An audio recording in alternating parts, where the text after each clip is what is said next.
think you're on. Somebody let me know.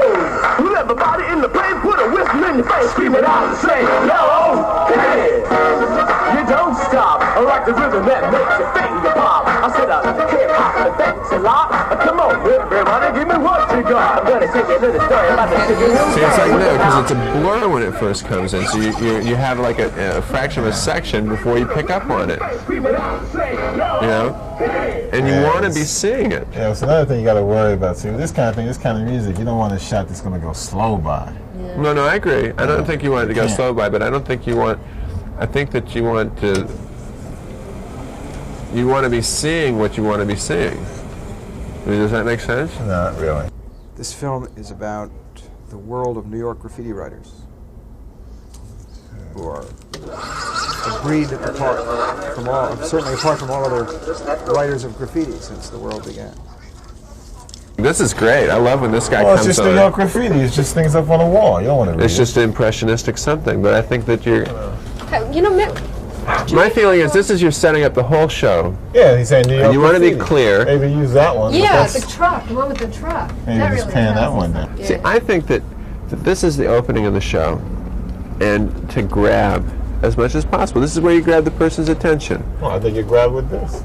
I think that it's interesting, but I think that the things that are going to grab. See, but I don't see what you keep saying when you say beautiful train. I'm not quite so sure. These trains are good to me. These are good trains. Interspersed with some trains that are tags and quick throw-ups and stuff. You see them on a big screen, they're looking better. They look great. They really look great. They really come alive. They do come alive on the big screen. Yeah. They really do. They're really amazing. Tony spoke with Victor almost 2 years ago about somebody here cutting this film. At that time, it was supposed to be Victor. And Tony started bringing his material daily, week after week. And Mary would sync it up, Mary Alfieri, who was the assistant and the associate editor on the project. He would bring the material in and Mary would sync it up. And he would work with Mary. And over those past 2 years, Tony put together a promo, which basically helped him raise the considerable amount of money he raised for the project. And he was given a place where he could just not only store his material, but ruminate over his material and cull his material. And I don't think it could have happened anyplace else for Tony but Valken. You have succeeded in making the clearest story that you've ever had. And that's good. There isn't anything in there. Oh, there is now. Much more sense than it's ever made. Yeah, Literally. connects. That's at its peak, and the emotion is at its low. And that's why I say it's up to you which way you want it to go, because you've got to really decide. You have a beautiful film, and I can see it just starting to drift off into a literal storyline, which I don't care about. You take out 13 minutes of information and talking heads, you'll have a much more passionate film. Don't take the kids out, just take out the stuff where they're expounding and philosophizing and ending things. You need to have some objectivity, some perspective on your work. And if you go out and shoot it, then you have to come in here and cut it.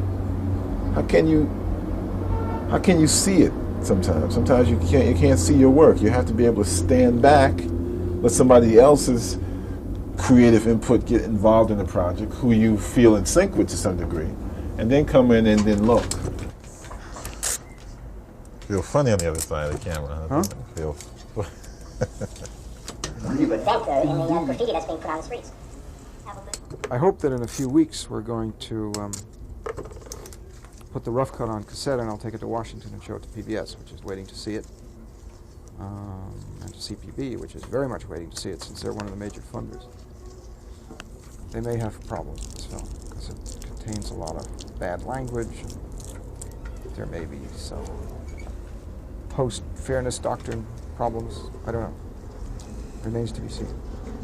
You got to find a shot that we used to have in the opening, the still of a guy standing behind their painting. I want to put that in instead of the shot of a guy walking around the corner looking at the Smurf character. Oh, I like that. Yeah, I like it too, Tony. I like it. No, he doesn't. He just said he didn't like it today. Because I said, I've gotten used to it. I like it myself, yeah. So is Mary going to recut all this breaking stuff? Yeah. Gonna fuck up my cuts, huh? Oh, Les, your cuts have been gone. Actually, I'm going to put a few of them back. Your cuts have gone a long time Put a ago. few of them back there, too. I think it's not a bad idea to have me mic'd when Tony or we're screening or something. Yeah. I might get animated and jump Yeah. up or something. Yeah. Maybe I'll have a tantrum and walk out the room like I did once. Because originally I wanted to make a film about breakdancing. What is breakdancing? Breakdancing is currently the most fashionable manifestation of what is known as hip-hop in New York. And it's a fantastically acrobatic form of competitive dancing that involves going down, putting your body down on the ground and spinning it around in a variety of incredible ways. When you got a headache, you go like that, you know. When you hump, you go like that. These are great. That's nothing. That's nothing. This looks sloppy to me. It's like a sloppy That one's train. Oh, better. y'all crazy. That's beautiful light. That's It's beautiful interesting visual light. light, but Shot. this To shot change is... this shot. Tell them the way it To was. change this shot. Tell them the I way it couldn't was. tell the way it was. Because that's the only way it makes sense. It's not a From great one shot. end of the But city over it, to he the was other, saying, and then you see taking the your other name from thing. one end of the city to the other, and the train's going away from you. No. So it made sense. To me, it makes more sense this way. Yeah. That line. What do you think? I think it's fine where it is. I think it's fine either way. I decided to make it as soon as I really began to understand that the people who do it have created for themselves their own world. And that fascinated me. The possibility of penetrating that world. The problem of access seemed very difficult and very complex to me, just reading about it in Times. When I met Henry Chalfant, who had already devoted several years of his life to penetrating that world and was eager to explore collaborating with somebody on making a film about it, then it became a very natural thing to do. This is by scene, it's the Hand of Doom. You can hardly tell that it's a whole car. And when I noticed that the transit authority was starting to erase them, and that it was evolving on its own, I decided that I have to try to document it, and preserve it. So it's really Henry's acceptance in that world and knowledge of it that makes this film possible in the first place. It's been a very good collaboration. How long have you been working on it? Forever. As Cap would say, forever. I stepped in as the full-time editor on the project with Tony. And it's been a 7-month project of some very, very tough work in terms of trying to shape this film into the particular vision that Tony and Henry sees for Star Wars. Whereas what I want this here to do here is I want to escalate the intensity of this thing here somehow or other, so that instead of it being a closed sequence, it builds somehow or other to the idea that they're going to do something at this point. Okay, keep going while we're waiting. Let's see. Art versus transit. We're gonna have war with transit. We're gonna prove them a point that what we do is this art. no longer You seems. think that we have to provide some alternative entertainment that no longer seems to be in the right place. Of they're running across these railroad yards with third rails where they could get hurt. I think that Ravage piece that you took yesterday, I think they should all get a broom. If you want them to do something, give them a broom. A broom. The piece that was in yesterday. Yeah, I know. Not on what?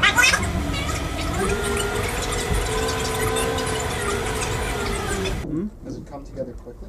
No, it hasn't come together quickly. I don't know what Sam thought, but I always feared that it would never come together, that it would not. That there wasn't any way in the world it could come together quickly. You always felt For that? many reasons. Yeah. Partly because my own ambitions for the film were very large, which always makes it very hard to do it. What is the impression that they're going to get? That they're going to see some gorgeous work in this film. No, by some because interesting they're people. seeing not the best work. They are seeing the best they're work. seeing a train where the thing is faded. But that's what. But Les, that's and where it's over a train that's been buffed. So it's like a lot of confusing material on that train. But that's a part of the whole culture, Les. I'm not saying that's not true. That's I'm a just part of the saying, whole culture. That's why I have to ask you this question. You say these aren't good trains, and I keep saying I've seen all the footage now. I've seen all the material, and except the best trains are the scene trains, which are in the Wanderer montage. And these trains are second best to me. We can't use the scene trains in here. I mean, the other alternative would be to use stills, but I think that'd be a mistake. There is a lot of dramatic posturing, and there's a lot of dramatic feeling, but there is no dramatic final period event.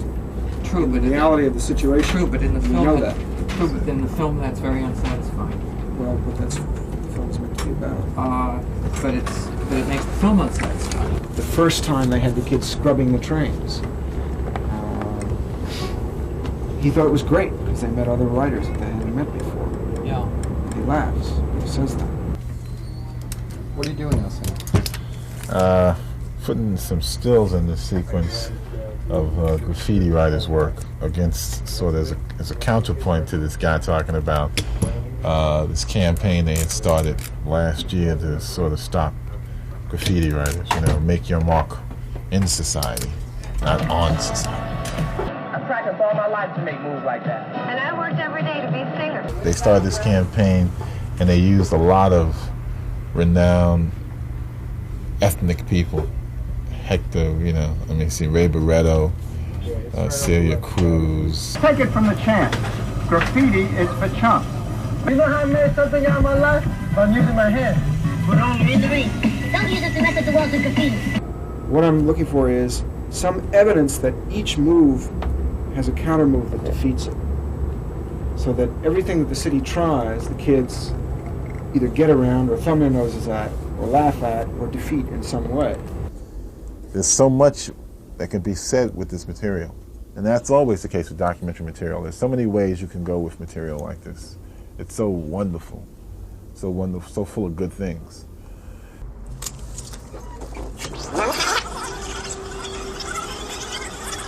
This sequence is undergoing its 43rd. I'm Ron Powers. I'm a reporter with the Associated Press. Victor's tried, Mary's tried, Sam has tried a couple of times. I started having literally nightmares about that, about whether it would ever be done. It was seemed so insuperable and frustrating a task to edit this film. The thing about Sam is that in addition to his creativity and his ingeniousness as an editor, as two things. He thinks deeply about what he's doing and feels very keenly what he's doing. And then the other thing is that he is willing to try anything. He's willing to try anything he thinks of, which a lot of people aren't. They censor themselves. He's also willing to try anything sane that anybody else thinks of. Is that true? Sometimes I'm not so willing. Sometimes I'm not so willing. You know, the usual attitude when you edit a film is that the producer or director tells you he wants to cut a certain way, and your first reaction is, no, it'll never work, it'll never work. And then you think about it and you say, well, give it a try, give it a try. Can I see this forward, this piece?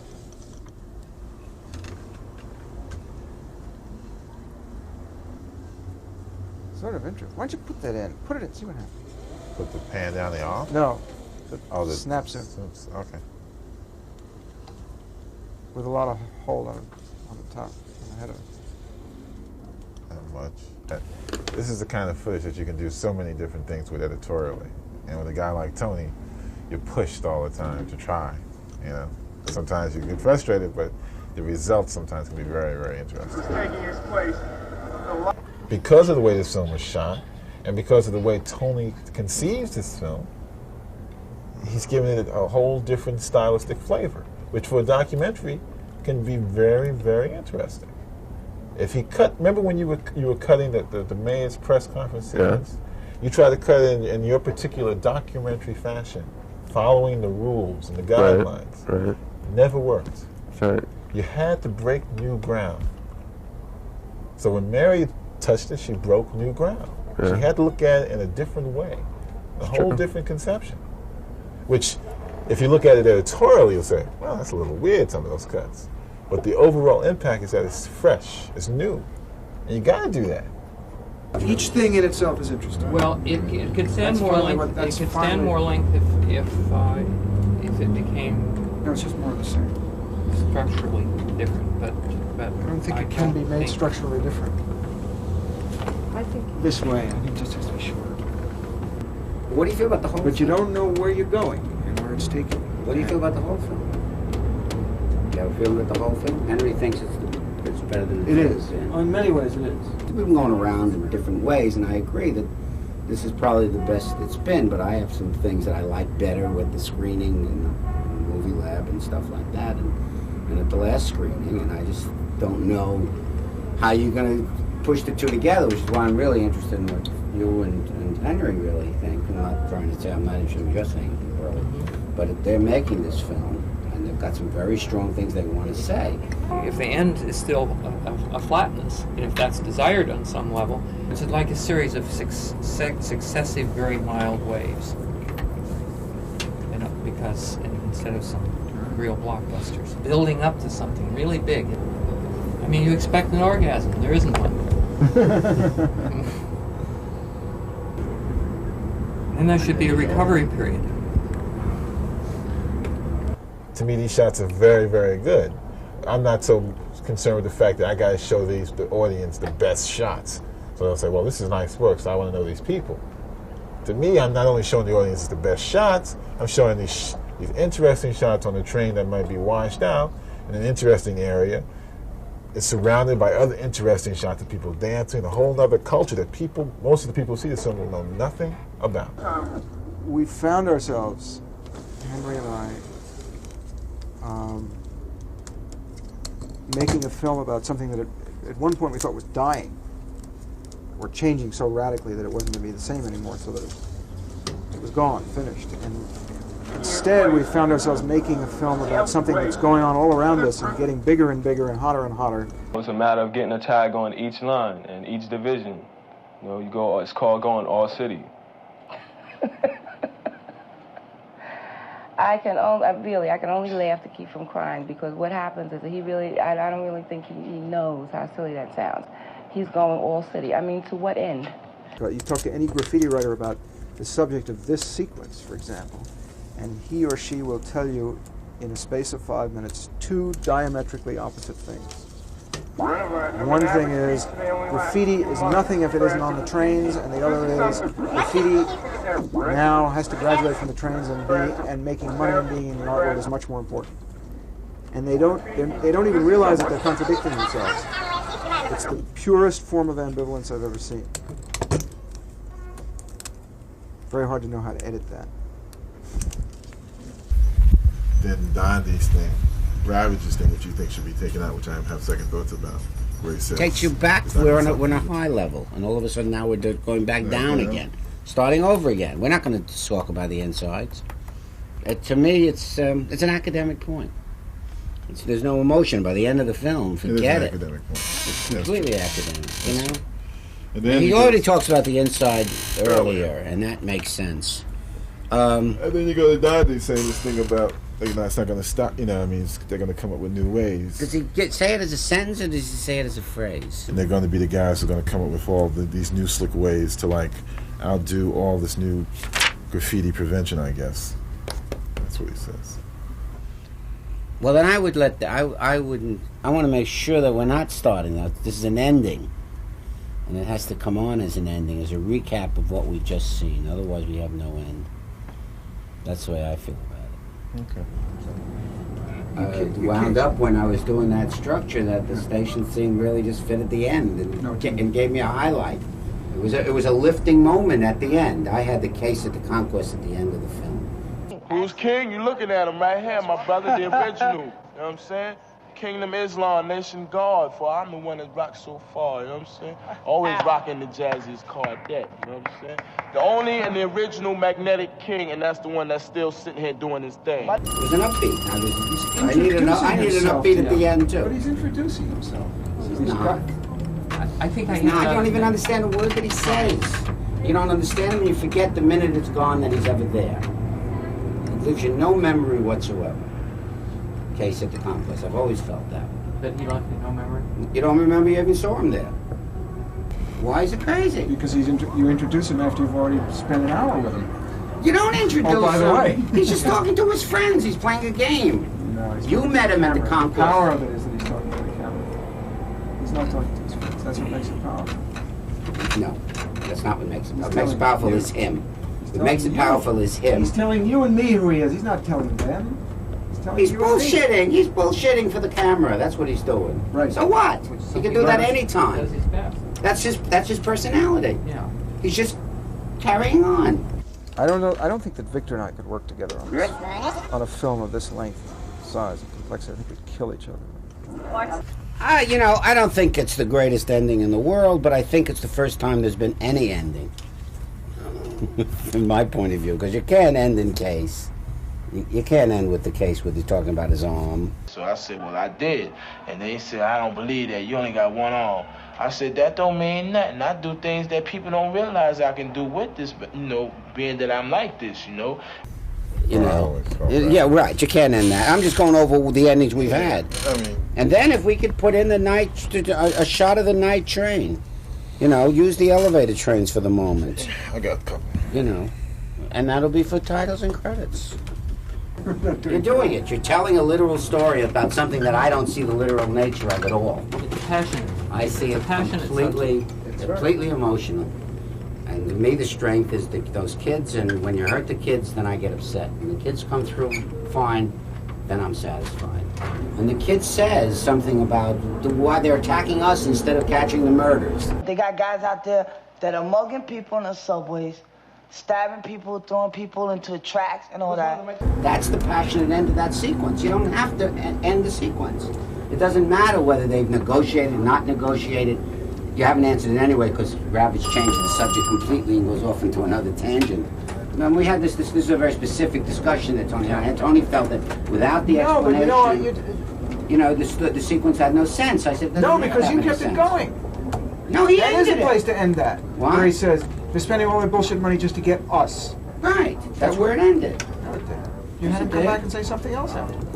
No, he changed the subject. Yeah. But he changed this. There's a difference, Tony. And he changed the subject. When I used to when I listened to jazz a lot, and the things I love so much about listening to guys like Charlie Parker and Sonny Rollins and Dizzy Gillespie is all the changes they play, all the people, all the C sharps and the flats and the chord changes and the modes. I love listening to all the changes because, you know, sort of symbolically that's what life is, a lot of changes. Sometimes I'm ecstatic when I'm working with Tony and Henry. Sometimes I'm so turned off and irritated that I don't know why I'm sitting here. But that's part of this whole process I was talking about that I love so much when I work on film. The last reel is basically right in relation to the other film. It should be at the end. If only by omission. There really isn't anything else that logically should be at the end, or can be at the end, in a way that represents the ambiguous truth of the situation, which is that there is no end. Is that the film that you really, the message of the film, is that the most important thing about this film? No, the most important thing? Yeah. No, it isn't the most important thing, but it's very important in any alternative. I'm not talking about an ending, I'm talking about a film. Is it You're always getting around to this message, this truth about it's not going anywhere. Anything else is It's not a message. That's what it always seems to come back to me. When we get into these discussions, it always comes into what the literalness or the reality of what's going on. No, you see, anything else you do gives it a literal meaning that it simply, absolutely does not have, cannot be allowed to have. Film cannot end with the idea that graffiti art is now taking place in the galleries. It can't end with that. Of course not. It cannot be allowed to close with that idea. It's not a message, it's a feeling. It's what it is. It's not a message. It's no message. No message at all. Anti-message. The way it is. It's the way it is.